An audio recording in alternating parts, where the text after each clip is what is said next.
the end. So thank you very much to the NCCEH for hosting the webinar. It's always great to present, and let's get started. Kate and I want to talk to you today about human biomonitoring of environmental chemicals.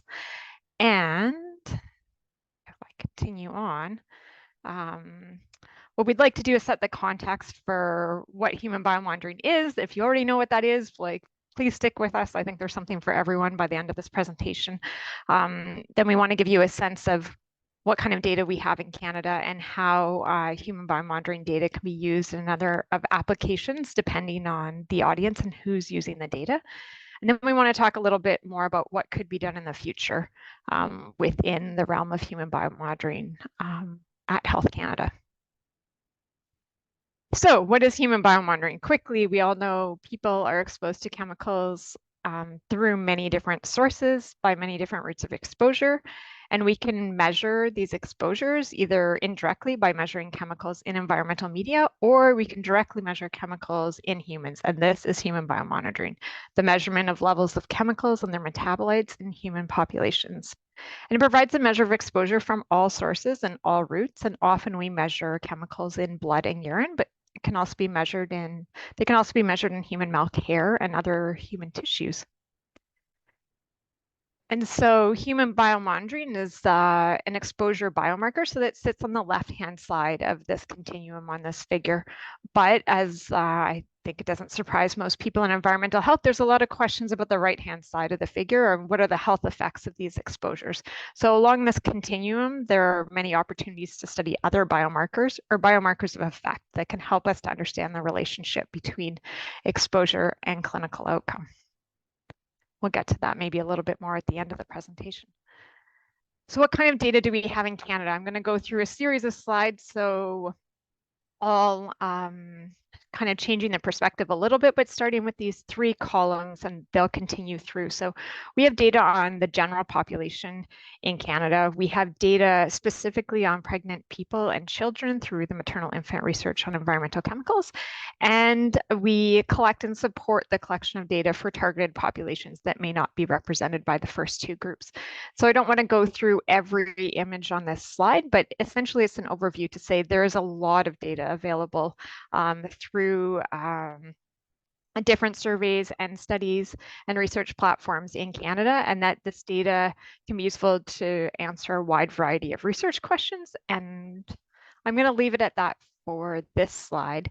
But if we look at this a little bit differently, looking at the same three columns, but what kind of data do we have and what can this data do for us? So all of the data that we collect or support the collection of can provide estimates of exposure to a broad range of chemicals at the time and life stage in which it was collected. And all of these data also enable the analysis of time trends, either in the general population or within specific individuals or within a specific population, depending how many time points we have data collected for. And again, all data allow for the establishment of baseline levels, which can be very important. And they all allow us to investigate exposure determinants and potential health effects. I think it's important to note here that the MIREC, or Maternal Infant Research on Environmental Chemicals study, was explicitly set up to examine the effects of prenatal exposures to the health of pregnant parents and their children through sensitive life stages. And then there, oh, you didn't really want to see that. I didn't want to do that.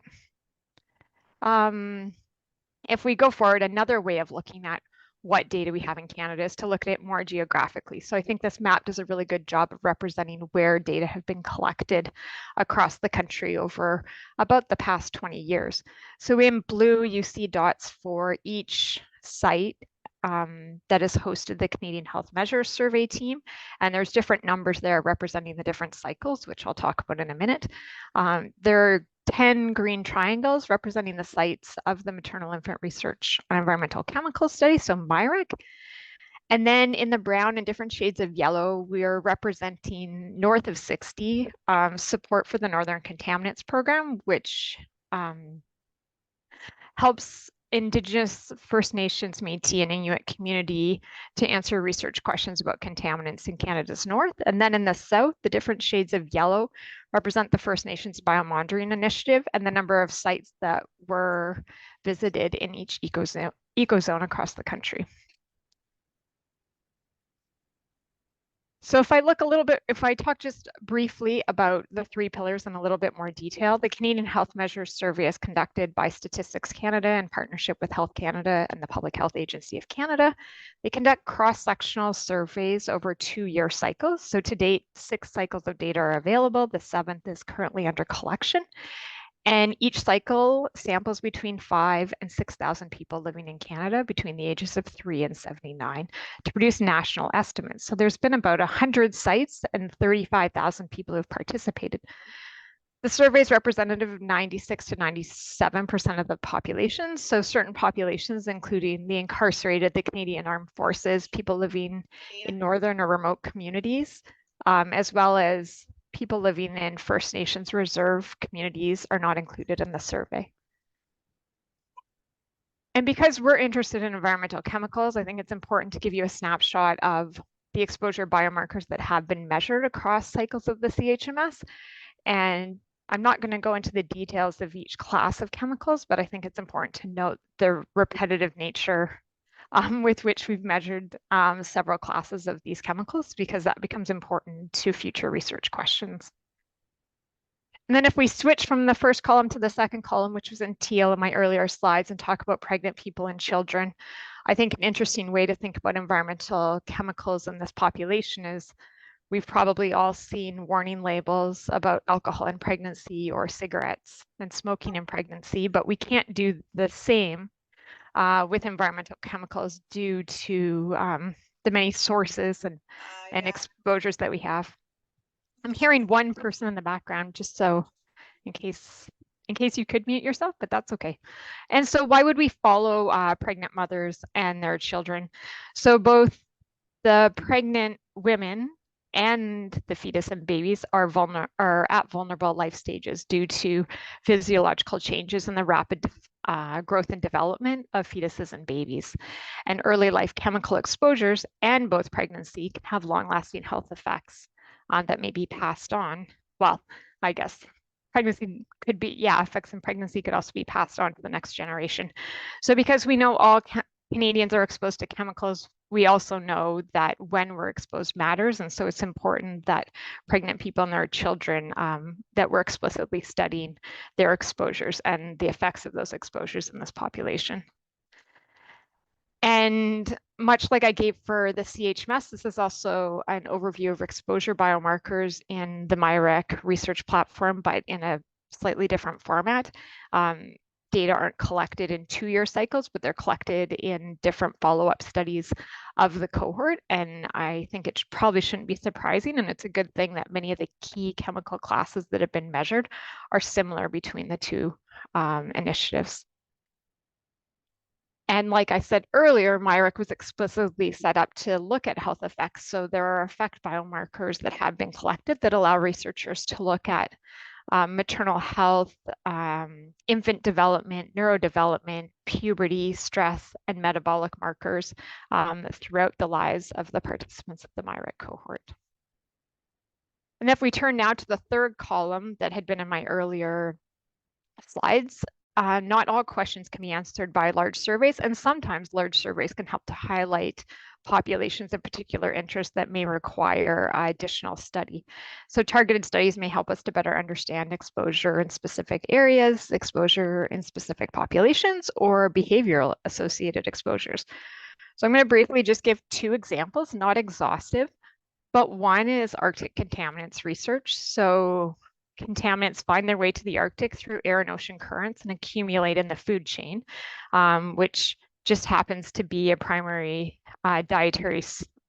source of exposure for communities that rely on traditional foods. And then this issue becomes more complex because foods are culturally important and dietary alternatives may not be preferred or may be very difficult to find. So projects funded by the Northern Contaminants Program help to support biomonitoring, human biomonitoring and health research in Canada's north. So that's one example of a targeted population that the results from general surveys may not adequately portray.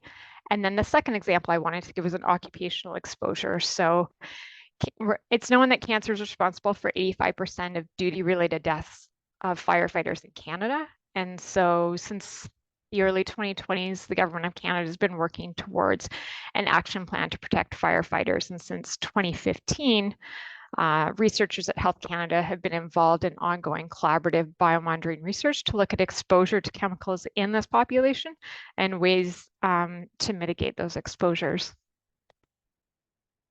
So now I'm going to turn it over to Kate and step back so that she can talk a little bit about how we use these data. Thanks, Cheryl. I'm assuming people let me know if they can't hear me. So Cheryl's given us a great overview of our program and the valuable information that it generates. And so now I want to shift our focus to look at why these data matter and explore some of the real world examples of their applications that may help you to answer the question of why these data may be useful to you. So let's get right into it. Go to the next slide, Cheryl. So first up, I'm going to start with something new and that we're just starting to delve into using data from the CHMS or the Canadian Health Measure Survey. And this is geographic trends. So trying to understand how exposure levels to substances may vary across Canada. The Canadian Health Measure Survey serves as the key data source for this preliminary work.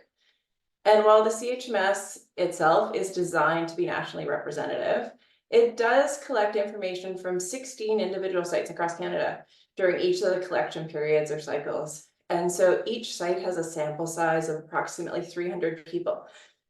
So even though the survey is not designed to be looking at individual sites, it is really a rich data set that hasn't been explored in this way to date.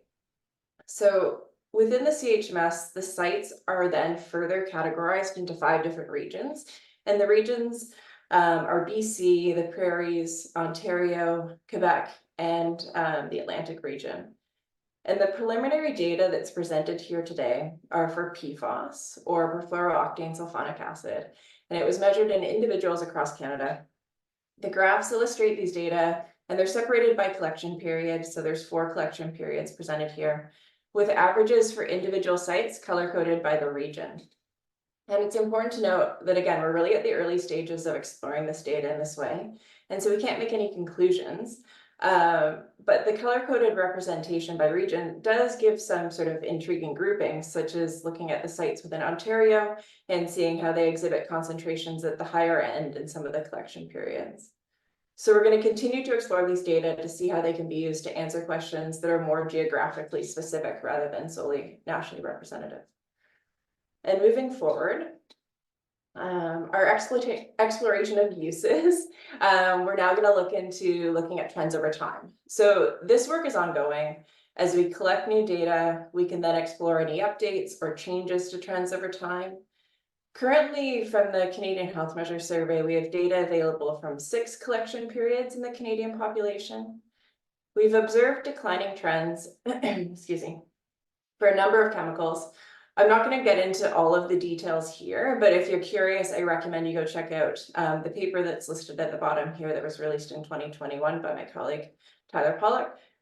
And as an example, I want to just take a look at DHP, which is sort of the abbreviation there for bis-2-ethylhexylphthalate. And it showed a decline of over 70% from 2007 to 2019. So if we look at the next slide, we can see how this decline in DHP aligns with the implementation of risk management tools at the federal level for this chemical. And we can see that decreases were observed following implementation, which helps to support the conclusion that the tools have been effective in meeting their intended goals. So in the next slide, we've looked at trends over time in the national population, but trends over time have also been explored in targeted populations. So here we're showing levels of PFAS, or perfluoroalkyl substances, in pregnant Inuit women. And for some of these PFAS, decreases have been observed over time, including for PFAS, which has decreased by over 60% since 2004. And that's represented in that green line on the graph here. But for some of the longer chain PFAS, like PFNA, or perfluorononanoic acid, and PFDA, perfluorodecanoic acid, these ones have been measured only in more recent years, and the data from those years are suggesting that these substances may be increasing in this population. So we can look at how chemical exposures vary in different geographic regions across Canada. We can see trends over time in targeted populations and in the national population. And now I want to look at how we can use the data to identify groups within the Canadian population that have higher chemical exposures. And as a result of these higher exposures, may then potentially be at a greater risk of adverse health effects. So for instance, data from the maternal infant research on environmental chemicals, or the MIRAC cohort, are presented here. And we're presenting average blood lead levels measured in participants during pregnancy. So these data highlight variation in lead levels based on household income and country of birth, with higher levels being observed in those with lower income and in participants born outside of Canada. So that means we're seeing higher lead levels in pregnant people from households with lower household income and in those who are born outside of Canada. Moving to the next slide, we can also use the data to identify behaviors that are linked to greater exposures, such as smoking in this example, which you can see significantly increases cadmium levels, as shown in the data that are presented in this figure from the Canadian Health Measures Survey. And then the last example of how the data can be used to identify, again, populations with greater exposure is from work by our colleagues at Health Canada looking at chemical exposure in firefighters. And this is what Cheryl introduced a little bit earlier. And so in this specific study, they looked at levels of polycyclic aromatic hydrocarbons, or PAHs, in firefighters before and after fire calls. And these data show that average levels increased in firefighters post-fires by almost fourfold for a metabolite of pyrene, which is a PAH, and similar increases were seen for metabolites of other PAHs. So now turning our focus to health. As Cheryl introduced, we know that people are exposed to chemicals, and we're then wondering what are the impacts of those exposures on health. So to look at this, our biomonitoring program, in addition to collecting exposure data, also collects health-related data, which allows researchers to study the associations between those exposures and health outcomes. So this example here is from a recent study using data from the MIRAC cohort, and they found associations between lead and arsenic exposure and a higher risk of hypertensive disorders in pregnancy. So it's been shown that people with these conditions during pregnancy can have an increased risk later on in life of developing hypertension and other cardiovascular diseases. And so these data from the MIRAC cohort are really unique in that the same participants have been followed over time. So not only can researchers look at the exposures and health effects during pregnancy, which is what's shown here, but they can also, by following the same participants over time, they can study longer term health effects of these exposures at multiple life stages. To wrap up this section, I'm going to touch on a couple of examples of how the results have been used to inform the general public. So the first example that's presented here is based upon biomonitoring results from work with pregnant Inuit women living in Nunavik. And data from 1992 to 2017 demonstrated declines in mercury concentrations of around 60%. But the data from the most recent collection period in 2017 also showed that over 20% of those pregnant women had levels of mercury that were above the guidance value. And so these results really stress the need for additional public health efforts to reduce exposure to mercury in that population, and to inform and support these pregnant women in trying to take actions to reduce their exposure to mercury. The Nunavik Regional Board of Health and Social Services developed a clinical follow-up for clinicians in Nunavik. And an example of this guidance is presented here. And this guidance is currently in revision. So this is the current version, but it is being revised currently.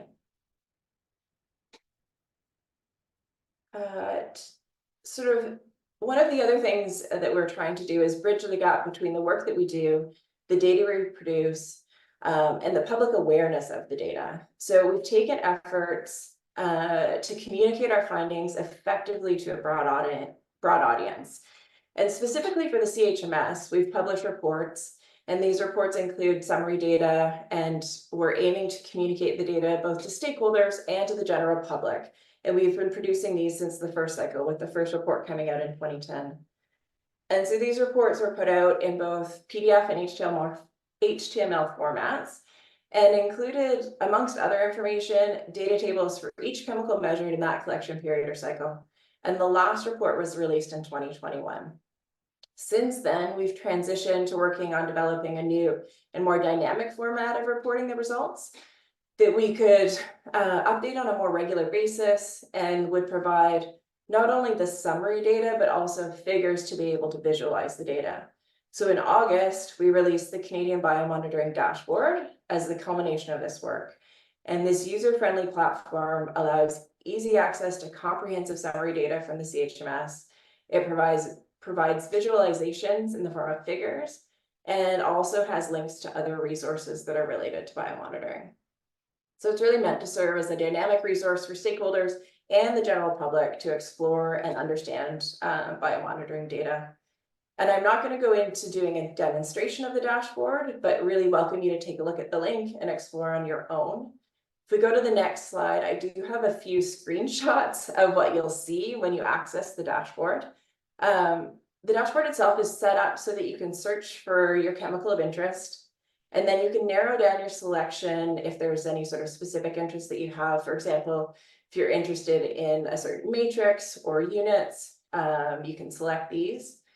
Right now, the data are only available in blood and urine from individual samples collected under the CHMS, but we do have measures in other matrices that we're planning to add in the future.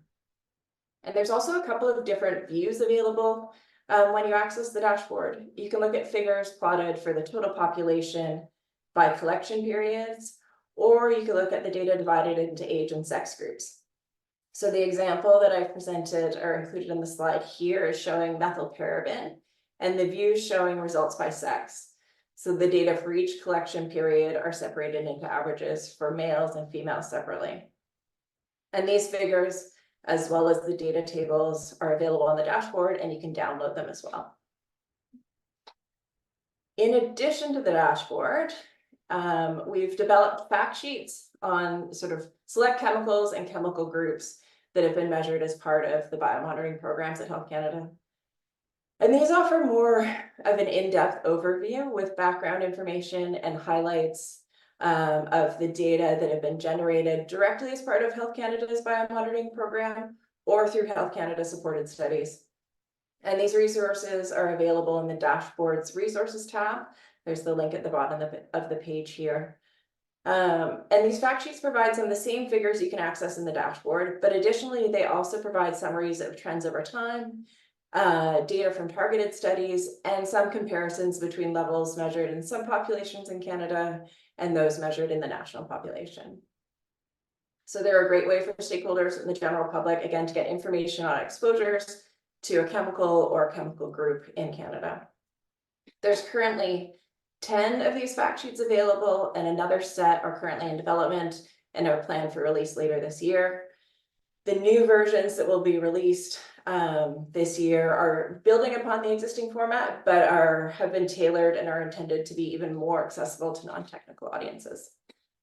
So again, I encourage you to explore the dashboard and the fact sheets and any of the publications that I've highlighted today on your own. And at this point, I'm going to pass it back over to Cheryl to discuss our thinking as we look to the future of biomonitoring. Thanks, Cheryl.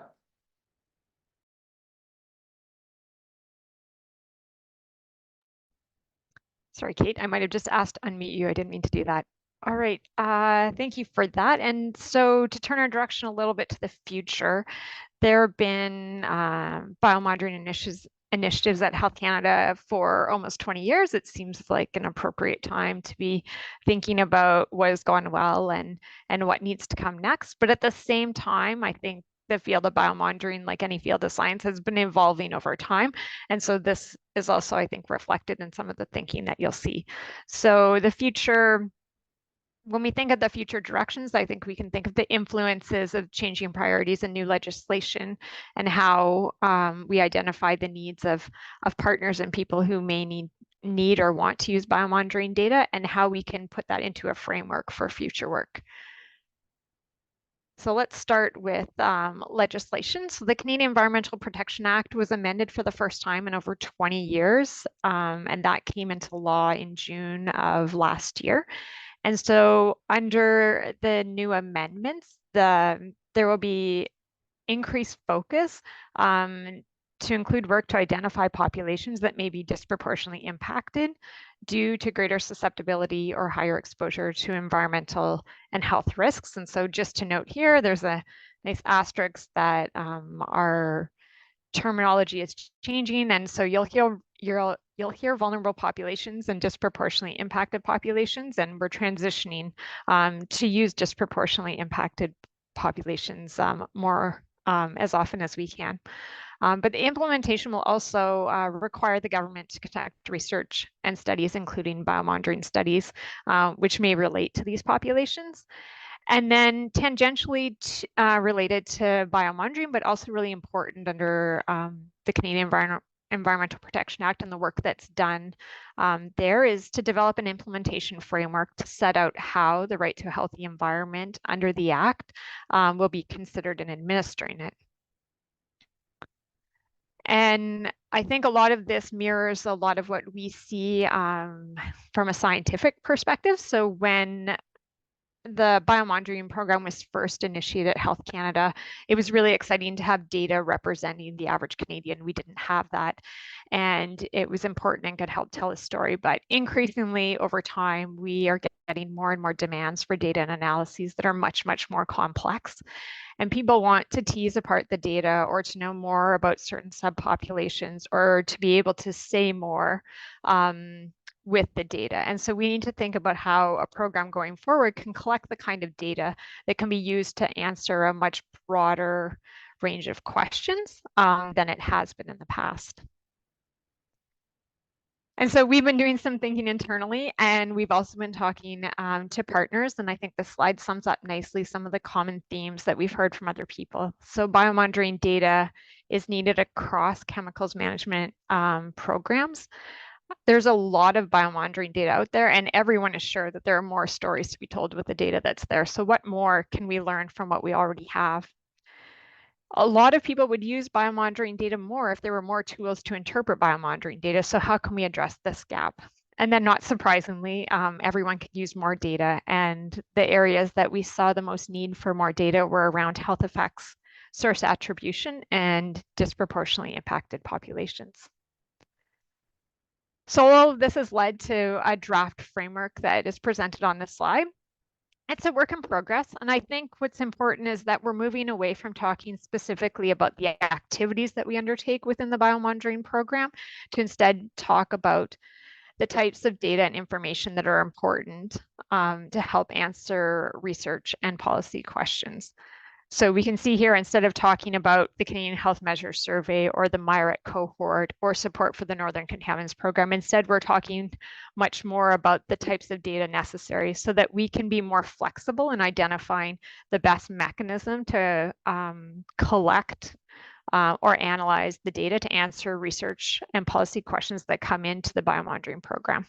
So within this framework, you'll see the national population information on disproportionately impacted populations, continued focus to collect data on biomarkers of exposure, but also, as you see on the other side, to also collect data on biomarkers of effect. And through all of this, to be able to do data analysis to look at these data. And then surrounding all of those elements, it's important that we continue to develop new approaches across the program to be able to demonstrate the usefulness of human biomonitoring data and to disseminate those findings in different ways to different audiences as needed. So this is a work in progress, and we're of course happy to receive feedback and thoughts on what's there, on what may be missing, or on what emphasis people may see being the most important going forward in their work. I want to focus just a little bit on the what's next in terms of science. So having heard from a lot of people that there's more that could be said with the data that we have, we're trying to do more to increase our capacity to do data analyses and answer more research questions. We're looking for partnerships to leverage existing data sets, which I think is really important. And we're exploring ways to be more inclusive in the research that we do. we see ourselves in the medium term doing more to consider biomarkers of effect in our data collection. Also to develop more tools to disseminate and share information and to leverage existing biobanks, which may exist either internally or externally to Health Canada across the country. And then in the long term, we can see a need to initiate new studies depending on where priorities are. So I think that's kind of a very nice timeline. It obviously is keeping us very busy, but I think we need to remember also that we're not operating in a vacuum. So related, but not explicitly linked to biomonitoring is all of the work going around, all of the work happening around right to a healthy environment. So Health Canada and Environment and Climate Change Canada will be publishing a document on the right to healthy environment implementation framework, and that should be coming out early this calendar year, and that there will be an opportunity for Canadians to see that and to comment on that. And so I think that's important to think of biomonitoring like in the context of all the other changes going on related to the amended Canadian Environmental Protection Act. And so that leads us to, I think, what we think is the best part of any conversation, discussion, and question and answers. These are just some thought starters, maybe to get us going. But I think most importantly, I've put our names and our emails at the bottom of the slide. We are more than happy to have one-on-one conversations. If a thought comes to you later after this presentation, we're more than happy to continue the conversation. But we're really curious to know about how biomonitoring data are valuable to you, if they're valuable to you, or what data is missing, or for who, if you're not using it, or if you are, but you could be using it more, where the gaps are, and maybe where the barriers are to using or accessing biomonitoring data. So with that, I will turn it back to Tina for questions and answers, and thank you everyone for listening.